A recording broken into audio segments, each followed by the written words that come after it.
আচ্ছা, তুমি যদি টাইম ট্রাভেল করে নিজের অতীত পরিবর্তন করতে পারতে তাহলে কেমন হতো? নিশ্চয়ই অনেক ভালো হতো, তাই না?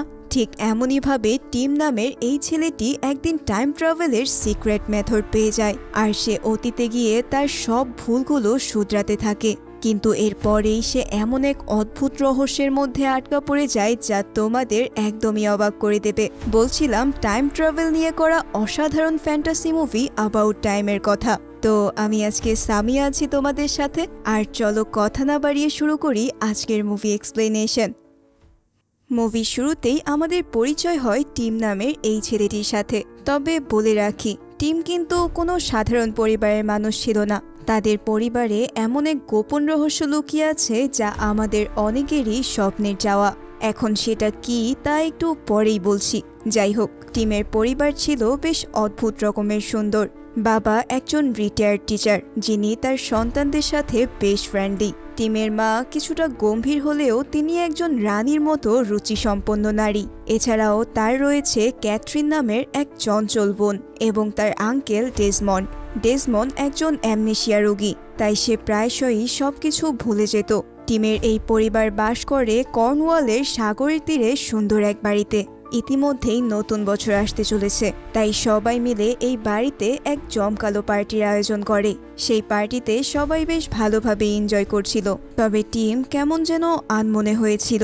এরই মাঝে সে ভুলবশত এক গেস্টের গায়ে ড্রিঙ্কস ফেলে দিলে সেখানে ছোটখাটো এক সিন ক্রিয়েট হয়ে যায়। অতঃপর যখন 12টা অর্থাৎ নিউ ইয়ার শুরু হয়, তখন সবাই নিজেদের পার্টনারের সাথে রোম্যান্টিক সময় কাটানোর মাধ্যমে নতুন বছরকে বরণ করে নিচ্ছিল। তবে বেচারা টিম একা এক কোণে দাঁড়িয়েছিল। এভাবেই সেই দিনের পার্টিটি শেষ হয়।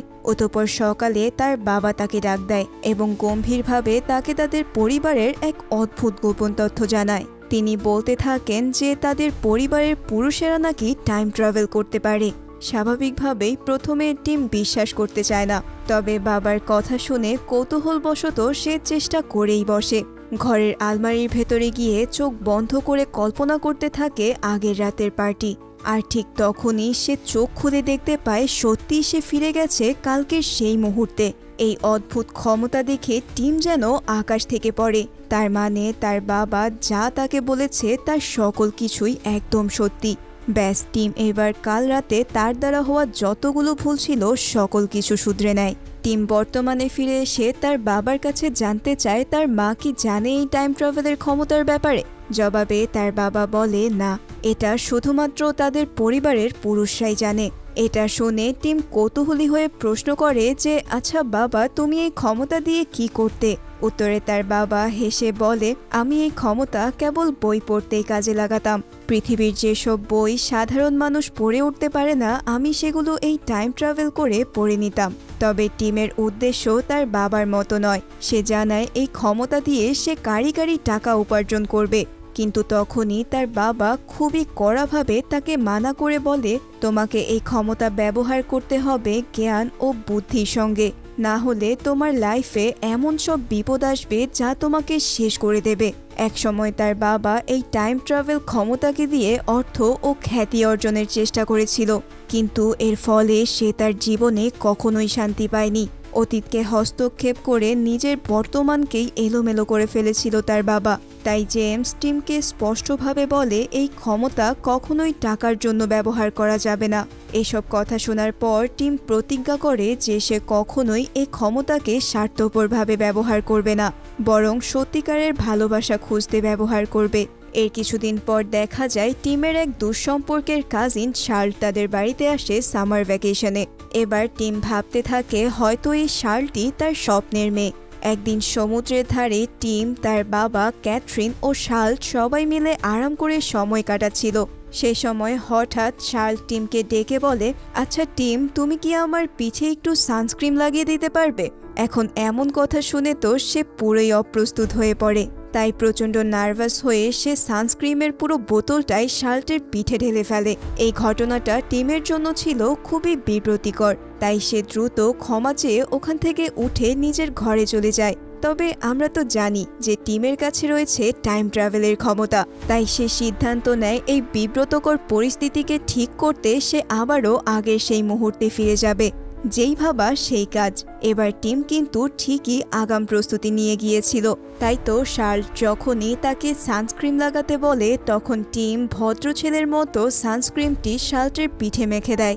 আর এবার টিমের ব্যবহার দেখে শার্লট একদমই মুগ্ধ হয়ে যায়। এভাবেই সামারের দিনগুলো বেশ ভালোভাবেই কাটে তাদের। দেখতে দেখতে শার্লটেরও বিদায়ের সময় এসে পড়ে। সেই সময়টাতেই টিম সিদ্ধান্ত নেয় সে এইবার তার মনের কথা শার্লটকে জানিয়েই দেবে। তাই আজ সে শার্লটের ঘরে ঢোকে এবং বলে দেয়, শার্লট, আমি তোমাকে অনেক পছন্দ করি। এই কথা শুনে শার্লট একটু অবাক হয়ে বলে, টিম, তুমি এত দেরি কেন করলে বলতে? যদি আগেই বলতে তাহলে হয়তো এই সময়টা আরও অন্যরকম হতো। এই কথা শুনে টিম আবারও তার টাইম ট্রাভেল করে ফিরে যায় সেই ছুটির শুরুতে এবং এবার সে প্রথমেই শার্লটকে জানিয়ে দেয় যে সে তাকে ভালোবেসে ফেলেছে। তবে এবার ঘটে আরেক কাহিনী। এখানে শার্লট বলে ওঠে, আরে এখন কেন বলছো? যদি চলে যাওয়ার আগের রাতে বলতে তাহলে হয়তো ভাবতাম। মানে তোমরাই চিন্তা করো কি এক বিপদে পড়ে গেছে টিম। আসলে সত্যিটা হলো শার্লট কখনোই টিমকে মন থেকে পছন্দ করেনি। আর এই কারণেই টাইম ট্রাভেল করলেও টিম তার ভালোবাসা অর্জন করতে পারেনি। পরদিন শার্লটকে বিদায় জানিয়ে টিম সিদ্ধান্ত নেয় এবার সে লন্ডনে যাবে নিজের ক্যারিয়ার করতে। আর এবার হয়তো সে তার ভবিষ্যতের ভালোবাসাকেও খুঁজে পাবে। টিম একজন আইনজীবী হিসেবে নিজের ভবিষ্যৎ গড়ার লক্ষ্যে লন্ডনের উদ্দেশ্যে রওনা দেয়। এরপর লন্ডনে পৌঁছে সে তার বাবার বন্ধু হ্যারির বাসায় থাকতে শুরু করে। হ্যারি একজন রাগচোটা মানুষ হলেও সে ছিল অত্যন্ত সৎ এবং একজন নাট্যকার।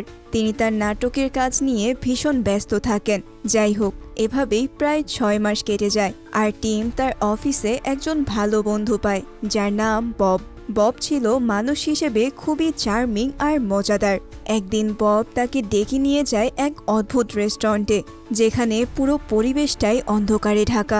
এই রেস্টুরেন্টে খাবার পরিবেশন করে দৃষ্টিহীন কর্মীরা এবং অতিথিরা জানে না তারা কি খাচ্ছে বা কার সঙ্গে বসে আছে, যার কারণে এই পুরো অভিজ্ঞতাটাই ছিল একেবারে রহস্যময় ও রোমাঞ্চকর। ঠিক সন্ধ্যা 7:48 টিমরা এক টেবিলে বসে পড়ে, যেখানে আগে থেকেই দুটো মেয়ে বসেছিল।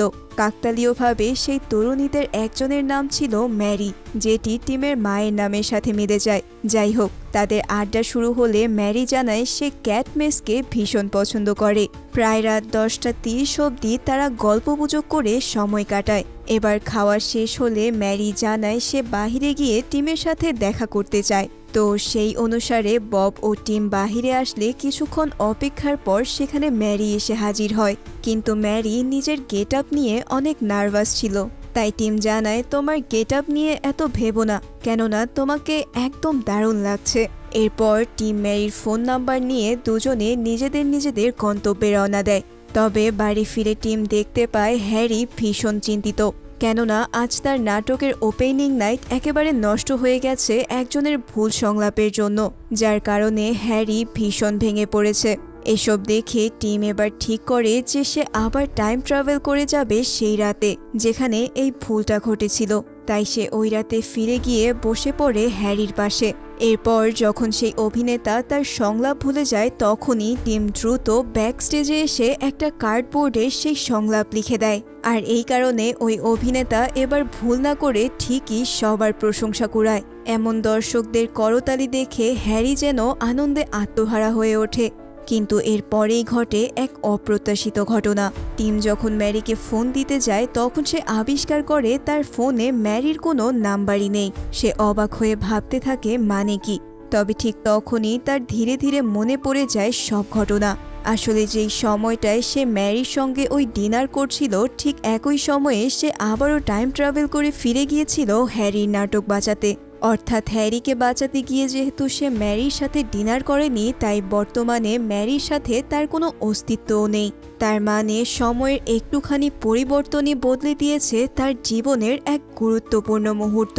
তবে এই সত্যিটা বুঝে টিম আর চুপ করে বসে থাকতে পারে না।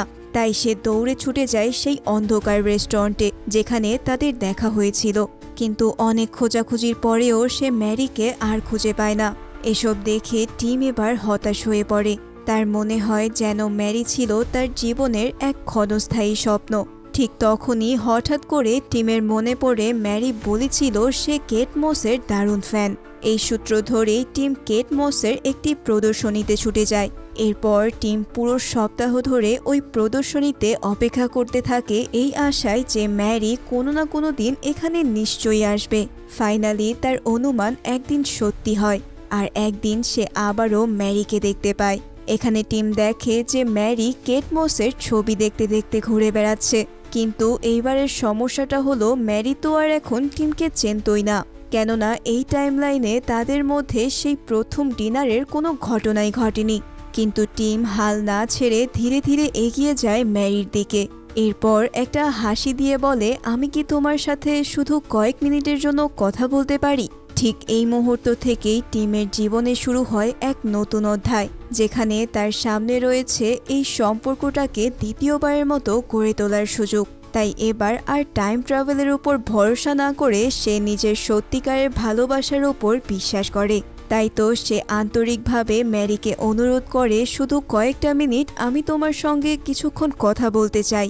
ম্যারি একটু দ্বিধায় থাকলেও পরে ঠিকই রাজি হয়ে যায়। ইতিমধ্যে ম্যারি যেন টিমের অদ্ভুত ও আন্তরিক আচরণ দেখে বেশ কৌতূহলী হয়ে ওঠে। তবে তাদের কথোপকথনের মাঝেই টিম জানতে পারে ম্যারির ইতোমধ্যেই রুপার্ট নামের একজন বয়ফ্রেন্ড আছে। এখন এই কথা শুনে টিম বেশ হতবাক হয়ে পড়ে, কেননা সে তো দেখেছে যে আগের টাইমলাইনে ম্যারি সিঙ্গেল ছিল, তাহলে এই রুপার্ট এলো কোথা থেকে? তবে এমন পরিস্থিতিতে সে ঠান্ডা মাথায় বলেই ফেলে, আমি আসলে জানতে চাই তোমাদের দুজনের দেখা কিভাবে হয়েছিল। এই প্রশ্নটা শুনে সবাই কিছুটা যেন থমকে যায়।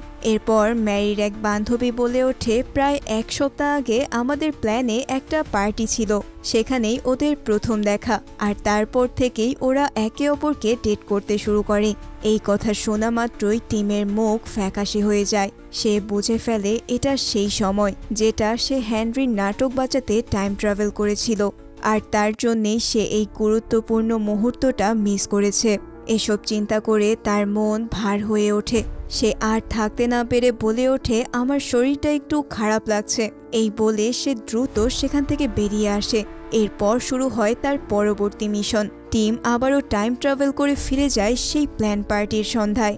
সে জানে এই পার্টিতেই দেখা হয়েছিল ম্যারি আর রুপার্টের, তাই সে এইবার এই সুযোগ আর হাতছাড়া করতে চায় না, যার ফলে ওই পার্টিতে গিয়ে সে সরাসরি চলে যায় ম্যারির কাছে। আর এখানে সে এমনভাবে আচরণ করে যেন ম্যারি আগে থেকেই তার অনেক পরিচিত। ধীরে ধীরে সে এমনভাবে নিজেদের কথোপকথন টানে যাতে ম্যারি স্বাচ্ছন্দ্য বোধ করে। একসময় টিম তাকে বলে, চলো এই জায়গা ছেড়ে একটু ডিনার করতে যাই, আমি চাই আজকের রাতটা মনে রাখার মতো হোক। ম্যারি দ্বিধা করলেও শেষমেশ রাজি হয়ে যায়। এরপর তারা দুজন পার্টি থেকে বেরিয়ে যায়। ঠিক তখনই পথে তাদের দেখা হয় রুপার্টের সাথে, কিন্তু টিম এটাকে গুরুত্ব না দিয়ে সোজা বেরিয়ে যায়। এরপর ডিনার শেষে তারা হেঁটে হেঁটে ম্যারির বাসার সামনে চলে আসে। সেখানে ম্যারি টিমকে তার বাসায় যেতে আমন্ত্রণ জানায়। এখন টিমও ইনভাইটেশন পেয়ে খুশি মনে তার বাড়িতে প্রবেশ করে, আর সেই রাত তাদের কাটে এক গভীর রোমান্টিকতায়। আগে দুজনেরই মনে একটাই অনুভব, এই রাতটা আমাদের জীবনের অন্যতম সুন্দর রাত ছিল। এরপর টিম আর ম্যারি একসাথে থাকতে শুরু করে। তাদের জীবনে শুরু হয় নতুন এক অধ্যায়, যেখানে ভালোবাসা সময়ের চাইতেও শক্তিশালী হয়ে ওঠে। ম্যারির সঙ্গে একসাথে থাকতে থাকতে টিমের জীবনে যেন এক নতুন রং এসে গিয়েছিল। তারা প্রতিদিন একে অপরের সঙ্গে নতুন নতুন জায়গায় ঘুরে বেড়াতো। টিমের চোখে ম্যারি ছিল জীবনের এক অপূর্ব উপহার।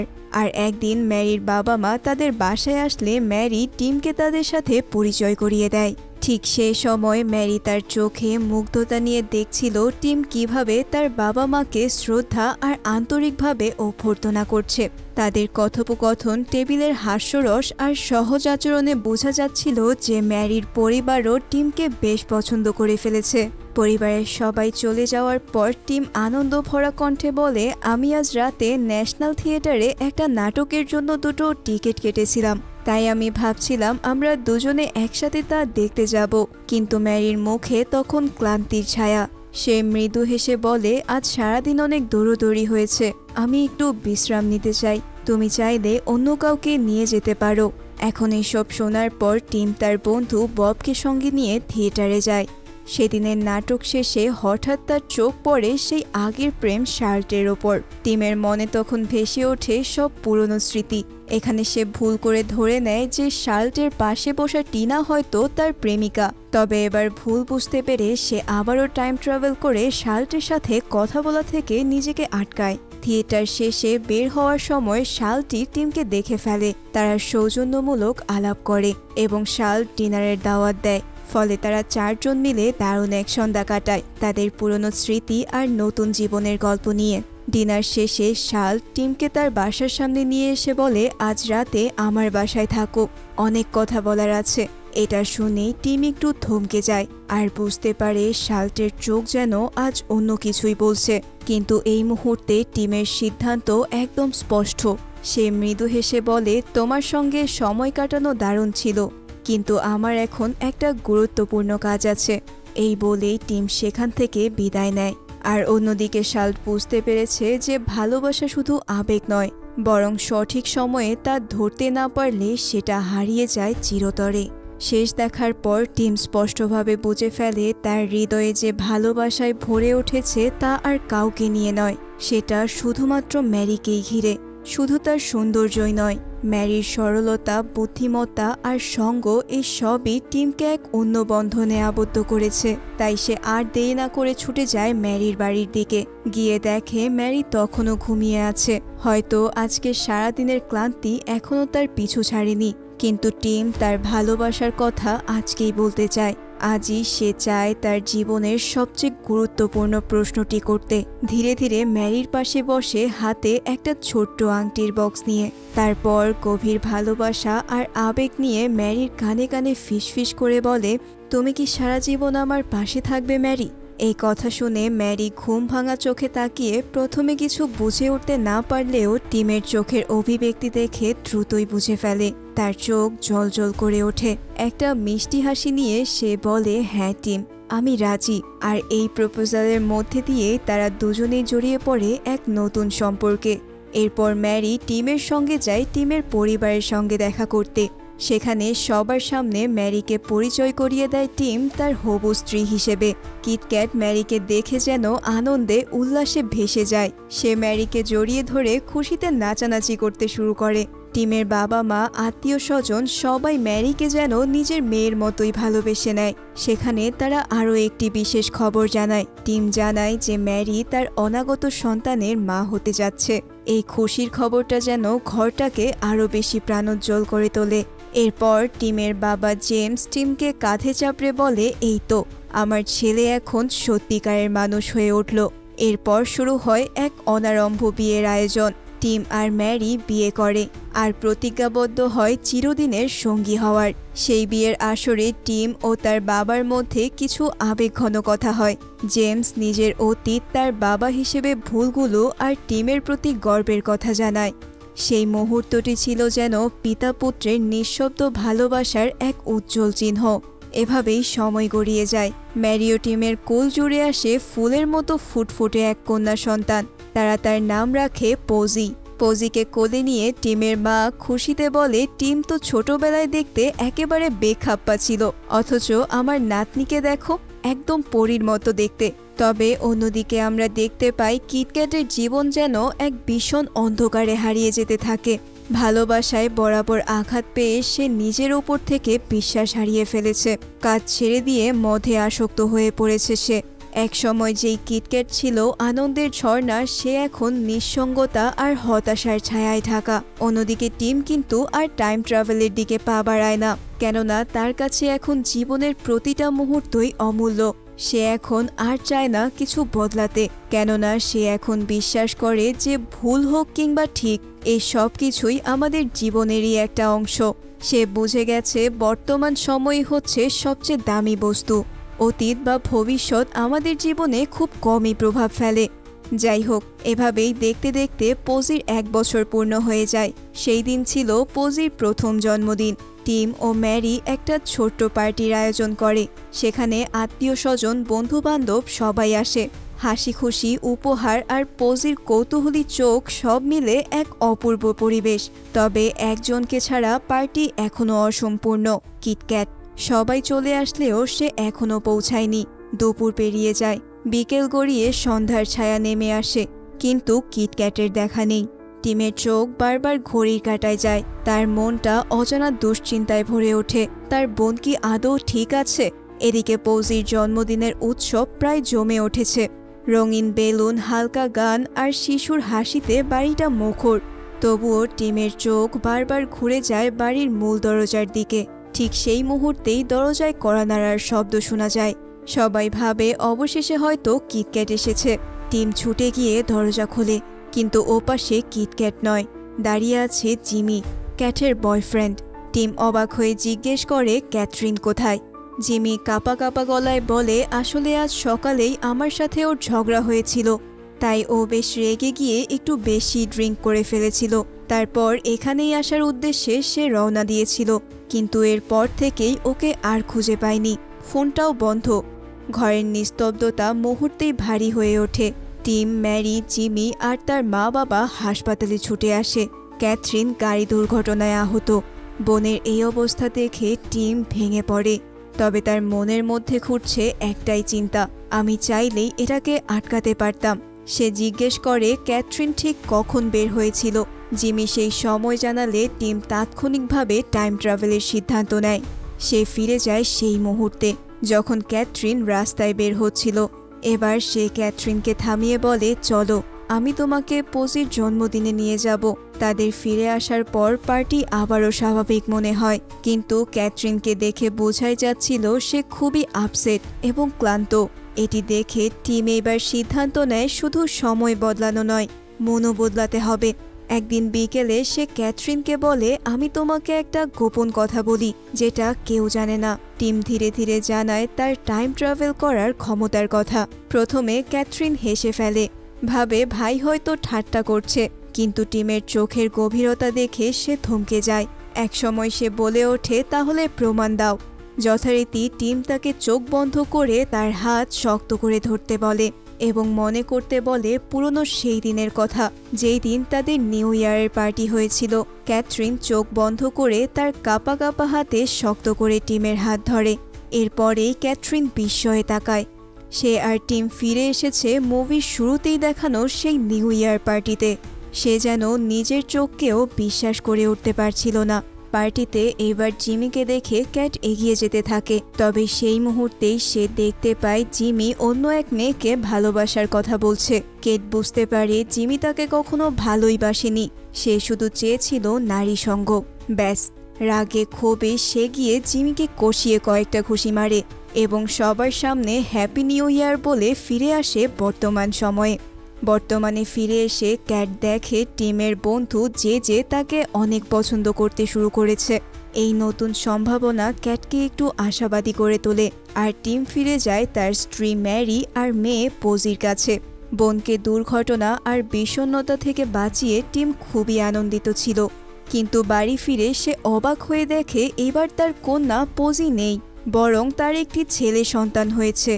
এই অদ্ভুত পরিবর্তনের কারণ জানতে চাইলে টিমের বাবা ব্যাখ্যা করেন যে সন্তান জন্মের পর অতীত পরিবর্তন করলে ভবিষ্যতেও তার প্রভাব পড়বে।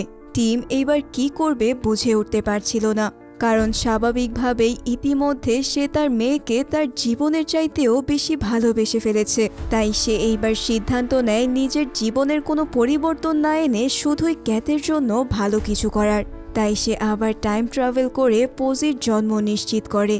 তবে এর ফলে ক্যাটের দুর্ঘটনাটা তার পক্ষে আটকানো আর সম্ভব হয়ে ওঠে না। যথারীতি ক্যাট হাসপাতালে পৌঁছালে টিম আর ম্যারি তার পাশে থেকে সবসময় তাকে মানসিকভাবে সাহায্য করে এবং টিম তাকে তার বন্ধু জেজের সাথেও পরিচয় করিয়ে দেয়, যেন সে এই সব কিছু ভুলে নতুন জীবনের দিকে এগিয়ে যেতে পারে। ধীরে ধীরে সময় এগিয়ে চলে। টিম ও ম্যারির সংসারে আসে আরেকটি সন্তান, এইবার একটি ছেলে। সবই যেন ছিল এক সুখের ছোঁয়া, কিন্তু হঠাৎ একদিন টিম তার মায়ের থেকে একটা ফোন কলে জানতে পারে তার বাবা জেমস ক্যান্সারে আক্রান্ত। পরিবারের সবাই ছুটে যায় টিমের বাবা মায়ের কাছে। সেখানে ক্যাটও আসে। বাবার এই অবস্থা শুনে সেও ভেঙে পড়ে। টিম তার বাবাকে সময় বদলে এই ঘটনাকে ঠেকানোর কথা বলে, কিন্তু তার বাবা তা প্রত্যাখ্যান করে। সে জানায় হয়তো ধূমপানের কারণেই তার ক্যান্সার হয়েছে, আর সেই সময় বদলাতে হলে তাকে অনেক পিছনে যেতে হবে, যখন টিম ও ক্যাথির জন্মই হয়নি। অর্থাৎ সে যদি এখন অতীতে চলে যায় তাহলে হয়তো টিম ও ক্যাথির কখনো জন্মই হবে না। তাছাড়া সবাইকেই তো একদিন চলে যেতে হয়। তার বাবা তখন তাকে উপদেশ দিয়ে বলে প্রত্যেকটা দিন সুন্দরভাবে উপভোগ করতে, নিজেকে নির্ভুল করার চেষ্টায় বারবার টাইম ট্রাভেল না করতে, কারণ মানুষ তখনই নতুন কিছু শিখে যখন সে ভুল করে। বাবার এই কথাগুলো শুনে টিম সেভাবেই চলার চেষ্টা করতে থাকে। এদিকে এর কিছুদিন পরেই তার বাবা মৃত্যুবরণ করেন। পরিবারের সকলের মনে শোকের ছায়া নেমে আসলেও টিম যখনই তার বাবাকে মিস করত তখনই সে অতীতে তার সাথে দেখা করতে চলে যেত। আর তার বাবাও যেহেতু টাইম ট্রাভেলের ব্যাপারে জানতো তাই সেও বুঝে যেত। কিন্তু এর মাঝেই গড়বড় বাঁধে তখন যখন ম্যারি তৃতীয় সন্তান নিতে চাচ্ছিল। ব্যাপারটি টিম মন থেকে একদমই চাচ্ছিল না, কারণ এতে করে সে আর অতীতে ফিরে গিয়ে বাবাকে দেখতে পারবে না। তবে নিজের ভালোবাসার মানুষটির দিকে তাকিয়ে সে আর মানা করতে পারে না। যথারীতি তাদের তৃতীয় সন্তান জন্মের সময় হয়ে আসে। টিম এইবার শেষবারের মতো অতীতে ফিরে যায় তার বাবার সঙ্গে দেখা করতে। সে তাকে জানায় তার সন্তান জন্মের আর হয়তো একদিন বাকি আছে, অর্থাৎ আজকেই তাদের শেষ দেখা। বাবা তখন মুচকি হেসে বলে, আমি জানতাম আমার মতো তোমারও এই দিনটি দেখতে হবে। যখন তুমি জন্মেছিলে তখন আমারও ঠিক একইভাবে বাবাকে বিদায় দিতে হয়েছিল। টিম, তুমি ভেঙে পড়ো না, আমাদের মানুষদের হাতে অনেক কিছুই থাকে না। অতঃপর টিম আর তার বাবা চলে যায় সেই সময়ে যখন টিম তার শৈশবে ছিল। বাবা ছেলে নিজেদের শেষ সময়টা খুবই সুন্দরভাবে কাটায়। অতঃপর সিন বর্তমানে ফিরে আসে। ম্যারি এক কন্যা সন্তানের জন্ম দেয়। ইতিমধ্যেই টিমও তার বাবার মতোই বুঝতে পেরেছিল যে আমরা যাই করি না কেন কিছু জিনিস সত্যিই আমাদের হাতে থাকে না, এবং বর্তমান সময়ের চাইতে মূল্যবান কিছু সত্যিই নেই। তাই সে সিদ্ধান্ত নেয় সে আর টাইম ট্রাভেল করবে না। প্রতিটি দিন এমনভাবে বাঁচবে যেন সেটাই তার জীবনের শেষ দিন। এভাবেই এই সুন্দর মুভিটির এখানেই পরিসমাপ্তি ঘটে। ভিডিওটি কেমন লাগলো তা আমাকে অবশ্যই জানিও। তোমাদের যদি কোনো মতামত থাকে বা কোন মুভির এক্সপ্লেনেশন চাও তা কিন্তু আমাকে কমেন্ট করে জানিয়ে দিতে পারো। তাহলে আজকের ভিডিওটি এই পর্যন্তই। আশা করছি খুব শীঘ্রই তোমাদের সাথে দেখা হবে নতুন কোনো ভিডিওতে। ধন্যবাদ সবাইকে।